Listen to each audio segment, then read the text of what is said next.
pendant le mois de Ramadan. Vous avez un patient qui vient vous voir, ou là, votre tante, ou là, votre maman, ou là, votre voisin, il vous pose la question, docteur, je suis hypothyroïdien, comment je dois prendre mon médicament pendant le mois de Ramadan? Qu'est-ce que vous lui répondez?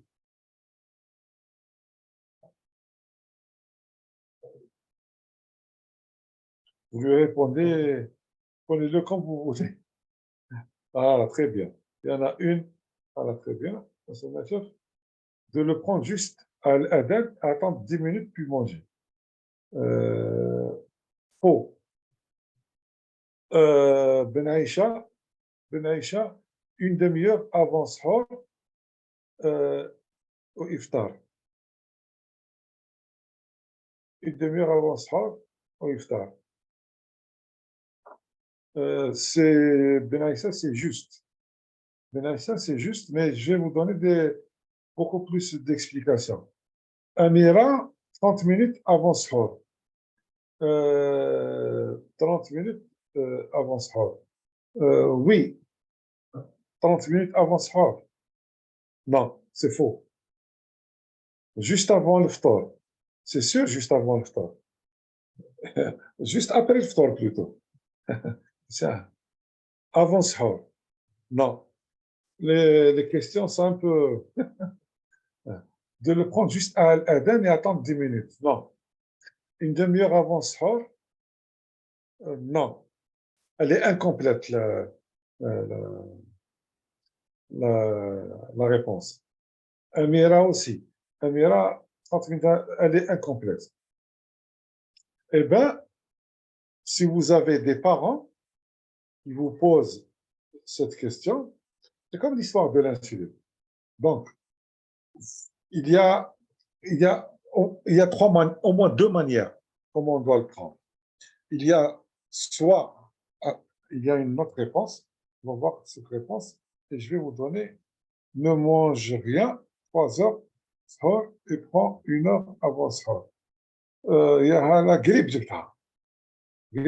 mais la grippe, mais c'est bien. La logique fait que si on prend ce traitement, on doit être à jeun. C'est ce que je disais tout à l'heure. Donc, pendant le mois de Ramadan, le type peut prendre, parce qu'il y a des recommandations. On ne peut pas dire aux gens, prenez-le 10 minutes avant, là, une demi-heure. Il y a des recommandations qui ont été établies, donc on est obligé de les suivre. Donc, il faut le prendre soit pendant le ftar, et dans ce cas, il faut attendre au moins 30 minutes pour manger. Première option. Donc, juste le ftar et attendre 30 minutes pour manger. Soit fait sahur, je ne sais pas qui c'est qui a répondu tout à l'heure. Attends, je vais voir la réponse.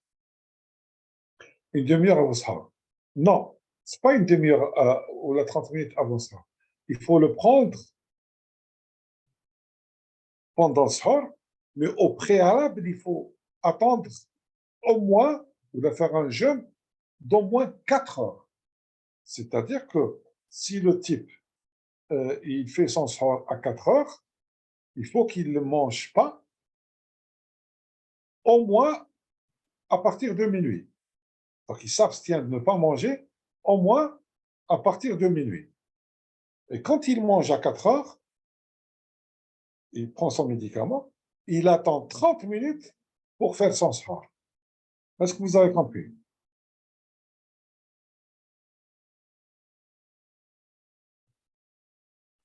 Est-ce que j'ai été clair?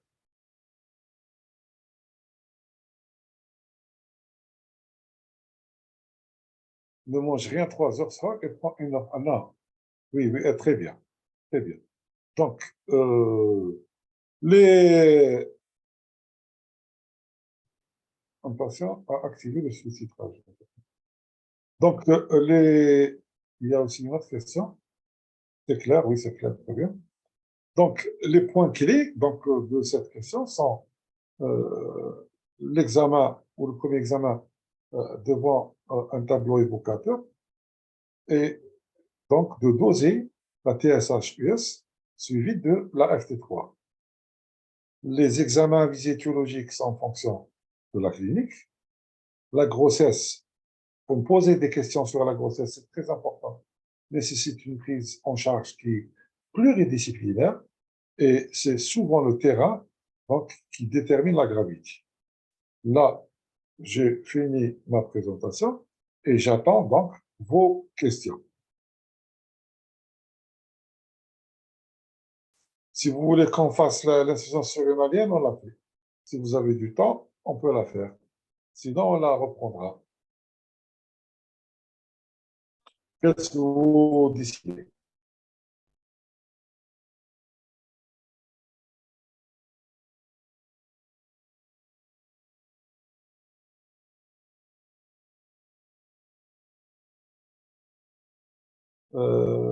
C'est qui? Greno Islandos. Oui, il faudrait que tout le monde dise oui. Je ne peux pas. Moi, je ne peux pas décider à la place de tout. Si vous pensez qu'on peut la faire, aucun souci. On la fera maintenant. Sinon, il faudrait que l'ensemble dise oui. Si, s'il y a des non, on ne la fait pas. Yala, elle a dit oui. Rotation groupe 1, elle a dit oui. Greno, il a dit oui. Il reste Maria. Il reste Amira.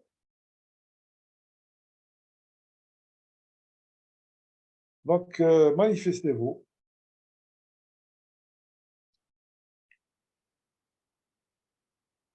Maria, elle dit oui.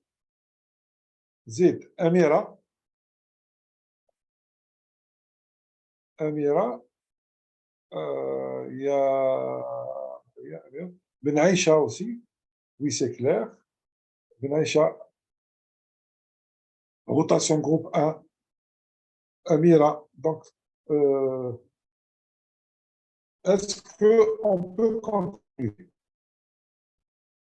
faudrait que tout le monde mette oui. S'il y a quelqu'un qui met non, on ne peut pas le faire. Oui, oui, oui, oui. D'accord. Donc, on peut continuer. Très bien.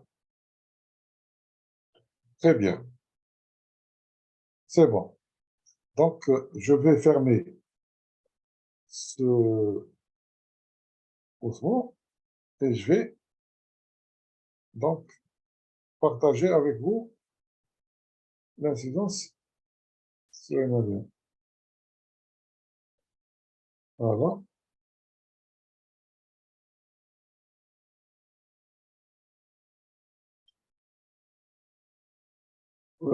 Paf, qu'est-ce qu'il y a? On peut commencer. Donc, quant aux insuffisances surrénaliennes, c'est une pathologie quand même qui est assez intéressante. Ce que vous allez voir, les objectifs donc, que nous sommes tracés sont les suivants. Donc, c'est surtout de diagnostiquer une insuffisance surrénalienne aiguë ou une chronique. Et deuxièmement, d'essayer d'identifier les situations d'urgence et bien sûr en planifiant leur prise en charge. Sur le plan anatomique, vous voyez que les cérénales, c'est des petites glandes euh, qui ne dépassent pas les 2-3 cm de longueur. Elles sont aplaties d'avant en arrière et elles se retrouvent au niveau de chaque rein. Donc la partie supérieure de chaque rein, vous avez une surrénale. Ces surrénales sont pratiquement entourées d'une capsule. Et à l'intérieur donc, de la capsule, vous avez deux régions. Vous avez une région qui est centrale, qui est la région médulaire, et cette région, donc, elle va sécréter ce qu'on appelle les catécholamines, donc l'adrénaline, la noradrénaline. Et vous avez la région, donc, si vous voulez, juste sous la capsule, au périphérique, qui est donc la région qui est qui, qui se présente sous trois zones. Une zone externe, une zone moyenne et une zone interne. Et c'est cette donc, zone, cette région ou cette partie corticale qui prend le plus gros donc, lot du volume de la surrénale. Voici sur le plan anatomique comment donc, se forme une surrénale.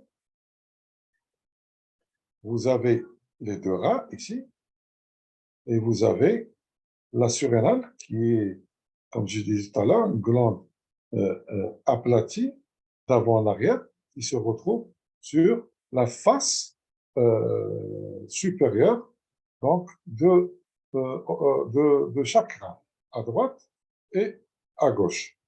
Et donc, comme je disais tout à l'heure, de la capsule se détachent trois zones. Vous avez la glomérulée qui est la plus externe, vous avez la fasciculée qui est dans la zone moyenne, qui est la plus importante, qui est intermédiaire, et vous avez la zone qui est la plus interne, qui est qu'on appelle la réticulée. Voici sur le plan histologique ce que je disais tout à l'heure. Là, vous avez la capsule. Ici, vous avez la corticale. Ici, la médulaire. La corticale formée en trois zones. La glomérulée juste dans la partie externe. La fasciculée donc, dans la partie moyenne. Et la réticulée carrément en interne. Et bien sûr, en région centrale, vous avez donc la médulaire. En petit axe, voici ce qu'on peut avoir. Donc, ici, en noir, c'est la capsule. Juste en dessous, vous avez la glomérulée. Ici, vous avez la fasciculée. Et à l'intérieur, ici, cette petite donc, frange, espace, qui est donc la réticulée. Et au milieu, donc au niveau de la région centrale, vous avez la médulo-cérébrale. Voici comment se fait sur le plan physiologique la régulation de cette surrénale. Donc, vous avez la corticolibérine qui est la CRF, qui est sécrétée donc par l'hypothalamus, pardon. Elle va agir donc au niveau de l'hypophyse en sécrétant ou synthétisant l'ACTH. Et cet ACTH, il va agir au niveau de trois parties de la surrénale, c'est-à-dire au niveau de la glomérulée, de la fasciculée et de la réticulée, pardon, en sécrétant ou en synthétisant donc des hormones qu'on va voir tout à l'heure. Et cette ACTH, elle est, quand elle est synthétisée, elle est stockée surtout au niveau donc de la partie antérieure de cette hypophyse. Donc, vous avez l'hypophyse avec la concentration des autres hormones, la TSH, la CPH, la VCLH, la prolactine et la GH. Et ici, vous avez la partie postérieure donc, de l'hypophyse. Voici ce que sécrète donc, la glande surrénale. Donc, pour la glomérulée, ce sont donc l'aldostérone, ce sont les minéralocorticoïdes. Pour celle qui est moins orangée, qui est que la partie externe, qui est la fasciculée, elle va sécréter donc, les corticoïdes, les glucocorticoïdes, et celle qui est dans la partie interne, qui est la réticulée, celle-là, elle va donc sécréter l'adrénaline et la noradrénaline, c'est-à-dire les catécholamines. Et, pardon, l'adrénaline, qu'est-ce que je disais? Les androgènes. Là, je commence à. Donc, elle va sécréter les androgènes et la médulosurrénale, elle va agir en sécrétant donc les catécholamines. Voici comment se fait la régulation. Donc, une fois que la CTH est sécrétée, elle va agir au niveau donc, des surrénales pour sécréter les hormones qu'on a citées tout à l'heure, et en excès, donc, il va avoir un effet de feedback négatif pour essayer de réduire cette synthèse. Les corticoïdes vont avoir comme action une augmentation de la glycémie, donc une hyperglycémie. Ils vont avoir aussi une action protéolytique, donc ils lisent des protéines. Ils ont aussi une action d'immunodépresseurs, des lymphocytes, c'est des immunosuppresseurs. Et vous savez qu'on les utilise dans les maladies auto-immunes et dans certaines vascularites. Et ils vont avoir aussi une action anti-inflammatoire et anti-allergique. On peut aussi les donner ou les prescrire, notamment chez les sujets qui présentent des allergies aux acariens, chez les asthmatiques. Donc, on peut leur préconiser les corticoïdes. Comment se définit cette insuffisance surrénalienne? Donc, c'est par un déficit de sécrétion hormonale et elles peuvent être soit lentes ou aiguës. Dans ce cas, elles sont soit primitives, et là, c'est surtout l'atteinte des surrénales qui est mise en jeu, soit secondaires. Quand elles sont secondaires, donc, c'est en rapport avec l'atteinte de l'axe hypothalamo-hypophysaire.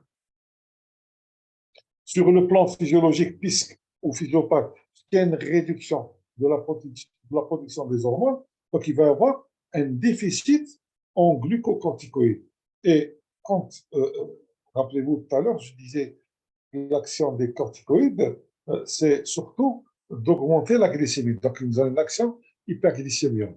Et là, du moment qu'ils sont en déficit, ils vont avoir une action moins hyperglycémique, c'est-à-dire une action contraire. Donc, il va avoir une tendance à l'hypoglycémie. L'action ou le déficit en minéralocorticoïdes, de l'aldostérone, donc il va essayer de laisser passer ou faire fuir le sodium et l'eau, il va donc retenir le potassium et dans le bilan, on aura une tendance à l'hypercalémie. Et bien sûr, le déficit en androgène, il va engendrer donc une asthénie sexuelle. On distingue donc parmi les insuffisances surrénales lentes deux types. Vous avez la primaire et vous avez la secondaire. La primaire, c'est ce qu'on appelle la maladie d'Addison. Elle est caractérisée dans ce cas par un déficit, parce que l'atteinte elle est primaire, elle se localise au niveau des glandes surrénales. Donc, c'est la glande qui est malade. Si la glande est malade, ça veut dire que tout ce qu'elle synthétise va être réduit. Donc là, il va y avoir une réduction et du cortisol et de l'aldostérone. Et bien sûr, les signes dans ce cas, ils vont donc se cantonner sur l'aspect clinique de la personne, sur le plan donc visuel, et bien sûr la diminution de la tension artérielle. Donc, il va y avoir une tendance à l'hypotension. Et très souvent, quand vous avez une atteinte primaire, le corps, qu'est-ce qu'il va faire? Il va essayer donc de booster la glande avec son action de l'ACTH, mais comme la glande elle est malade, donc il va pas y avoir de sécrétion. Et cette ACTH, donc cette sécrétion d'ACTH, elle va être responsable donc d'un aspect typique, un aspect cutané typique, qui est la mélanodermie. Quant à la deuxième partie, ou la deuxième forme d'insuffisance surrénale, c'est celle qui est centrale. Quand elle est centrale, c'est-à-dire que c'est l'axe hypothalamo-hypophysaire qui est atteint, et donc c'est une insuffisance corticotrope. Et dans ce cas, c'est uniquement les corticoïdes, c'est l'axe corticotrope qui est atteint. La sécrétion d'aldostérone et des hormones, des hormones stéroïdiennes n'est pas atteinte. Dans ce cas, le tableau est celui d'un ralentissement de l'idéation ou du fonctionnement en rapport avec une hypocortisolémie. Et l'aldostérone, dans ce cas, comme je disais, et l'ACTH est à un taux normal. Dans ce cas, si vous avez compris ce que j'ai dit, parmi ces deux femmes, quelle est celle qui est celle du rouge ou du noir, qui est celle qui est porteuse d'une insuffisance surrénalienne primaire et celle qui est porteuse d'une insuffisance surrénalienne secondaire? Essayez de me répondre, si vous avez compris ce que j'ai dit. Rouge, insuffisance primaire. Je connais un type, ça me chauffe. Excellente question, excellente réponse. Ça me chauffe. Rotation, excellente. Donc, pourquoi? Parce que il y a cette mélanodermie. Là, vous voyez que la peau, elle est blanche. Là, elle est mate. Donc, c'est cette mélanodermie qui est en rapport avec la synthèse de l'ACTH qui est inappropriée. Donc, elle ne va pas se ralentir. Sur le plan clinique et biologique des deux, de cette insuffisance surrénalienne, donc, on peut diagnostiquer ou apprécier sur le plan clinique une similitude pratiquement de tous les tableaux, sauf que sur le plan donc sur le plan de la couleur, vous avez une mélanodermie dans l'insuffisance surrénalienne primaire. Les étiologies ne sont pas les mêmes, puisque là, la primaire, c'est surtout la tuberculose et certaines pathologies auto-immunes, tandis que pour la secondaire, c'est surtout donc la prise de certains médicaments et notamment certaines maladies, notamment la sarcoïdose qui peut engendrer, ou certaines tumeurs qui peuvent engendrer donc un tableau donc, d'atteinte secondaire. Le diagnostic est fait, certitude bien sûr, sur le dosage de l'ACTH et donc à chaque fois, vous avez une ACTH qui est élevée. Mais cependant, on l'a uniquement dans l'insuffisance surrénalienne primaire, pas dans la secondaire. Zine, la cortisolémie. La cortisolémie, dans ce cas, elle est pratiquement au plus haut niveau. Donc, au moment la plus haute, le dosage permet d'avoir une cortisolémie qui est très basse. Logiquement, la cortisolémie, elle suit, comment dirais-je, elle suit un cycle circadien, c'est-à-dire elle est élevée le matin et elle baisse vers les coups de minuit. Là, elle est basse sur toute la journée. Donc, quand vous la dosez le matin, vous vous retrouvez devant une cortisolémie qui est très basse. Et bien sûr, vous avez aussi le dosage du cortisol libre urinaire qui est élevé.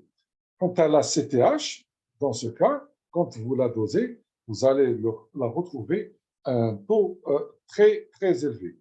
L'aldostérone et la rénine, elles sont normales, notamment dans l'insuffisance surrénalienne secondaire ou centrale, tandis que dans la primaire, c'est-à-dire par atteinte des glandes surrénaliennes, là, on peut avoir un taux de réninémie qui est élevé. Zid, ça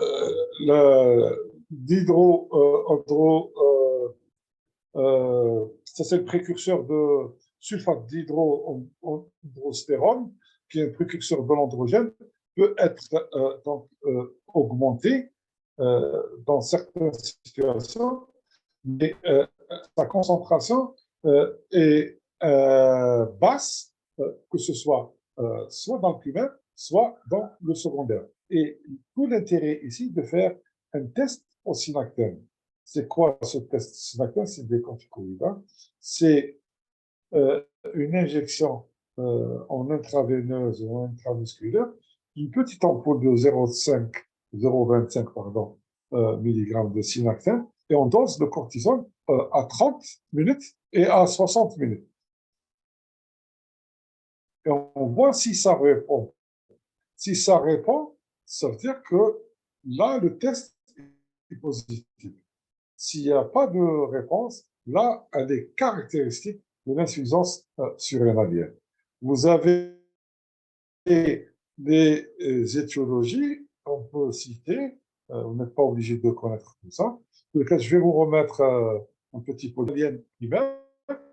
Vous avez la rétraction corticale qui est une cause auto-immune. Vous avez la tuberculose des surrénales, une cause assez fréquente sous le sur, parce que la tuberculose chez nous, elle est aussi donc, importante. Vous avez certaines infections, notamment le VIH, et bien sûr, vous avez des causes qui peuvent être soit iatrogéniques, par ablation des surrénales, pour toute cause quelconque. Vous avez parfois des métastases bilatérales de certains cancers qui se retrouvent donc au niveau des surrénales, et ça peut engendrer donc une naissance surrénalienne primaire, certains lymphomes, et bien sûr, d'autres causes qui sont vasculaires. Quant aux causes centrales, c'est-à-dire causes d'insuffisance corticotrope, là, comme je disais tout à l'heure, vous avez la sarcoïdose, certains granulomatoses, vous avez des tumeurs, des traumas, la radiothérapie aussi, il ne faut pas oublier, la radiothérapie peut engendrer donc un tableau d'insuffisance surrénalienne corticotrope. Quant à la prise en charge, dans ce cas, tout l'intérêt ici, quand vous êtes devant une insuffisance surrénalienne, c'est d'éduquer le patient. C'est le primum movens en matière de prise en charge d'insuffisance surrénalienne chez des sujets pareils. Donc, tout d'abord, il faut que le volet prise en charge comporte au moins des choses importantes. Premièrement, sachez que le traitement doit être à vie, donc il doit être substitutif à vie. C'est une hormonothérapie substitutive. Il faut toujours essayer de traiter la cause.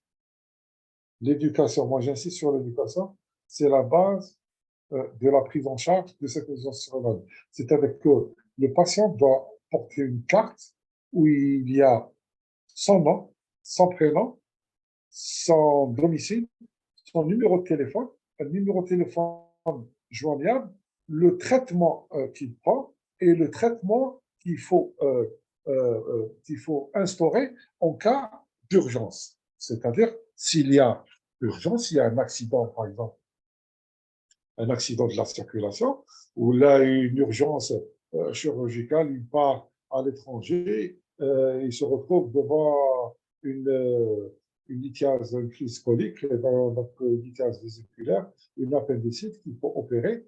Là, il faudrait qu'il soit préparé, il faudrait que le staff chirurgical doit être au courant donc de sa maladie. Le traitement, c'est de l'hydrocortisone, c'est-à-dire c'est du cortisone naturel.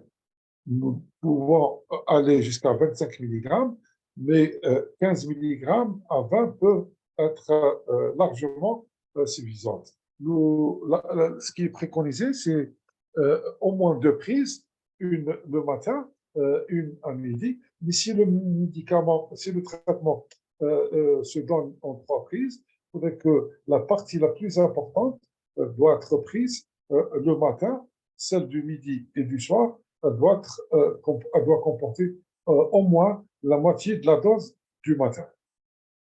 Nous pouvons préconiser un minéralocorticoïde et dans ce cas, d'après vous, dans quelle situation nous pouvons préconiser un minéralocorticoïde? Est-ce que dans l'insuffisance, si je vous pose cette question demain à l'examen, est-ce que vous la préconisez dans l'insuffisance surrénalienne primaire ou secondaire? Essayez de me répondre. Le minéralocorticoïde, est-ce qu'il doit être donné dans la primaire ou dans la secondaire? J'attends. Je vais voir si vous suivez. 3 réponses. Si vous suivez, je vous achète quelque chose. Primaire, primaire. Ah, c'est bien. Rotation, un est là, tout le monde, Benaïcha. Très bien, très bien. Donc, si je vous la pose demain, vous allez avoir la moyenne. Z. Après, le trait, c'est quoi? Primaire. Et là, primaire aussi, c'est bien. C'est bien. Là, ça veut dire qu'il y a des gens qui suivent. Le traitement. Pendant le traitement, il faut toujours penser à traiter la cause. Si vous traitez une insuffisance surrénalienne en donnant donc, des corticoïdes et que vous oubliez de traiter si le patient est tuberculeux ou là s'il a un cancer avec une métastase, ça ne va pas rimer à grand-chose. Donc, le type, il ne va pas guérir, il va encore plutôt s'aggraver. Et l'éducation, sur laquelle j'ai insisté tout à l'heure, est très importante. C'est la base, je pense que c'est la base du traitement en matière d'insuffisance surrénalienne aiguë. C'est toujours, comme je disais, avoir sur soi les outils de sécurité, une carte d'insuffisance surrénalienne très importante ou un bracelet, des comprimés d'hydrocortisone en cas de déficit, une boîte d'hydrocortisone injectable et le matériel pour l'injection, parce que si je tombe dans la rue, on ne va pas mettre 1 heure pour acheter une injection, donc une seringue plutôt. Les recommandations d'urgence, donc, comme je disais tout à l'heure, quand il y a un voyage où là, il y a un geste à faire, il faudrait que le type qui l'accompagne ou le type qui le voit, il faudrait qu'il sache un peu qu'est-ce qu'il doit faire. Il faut proscrire les laxatifs et les diurétiques, très important, parce que ces laxatifs et ces diurétiques peuvent engendrer donc, de la déshydratation et donc engendrer une insuffisance surrénalienne aiguë. Et le traitement doit être donné à vie. C'est ça le plus important. Le traitement doit être donné à vie. Quant à l'insuffisance surrénalienne aiguë, là, c'est grave, grave, grave. L'insuffisance surrénalienne aiguë, elle peut emporter le patient. C'est une cause qui est très grave. Il faut agir en urgence pour y faire face. Et très souvent, les dosages sont pratiquement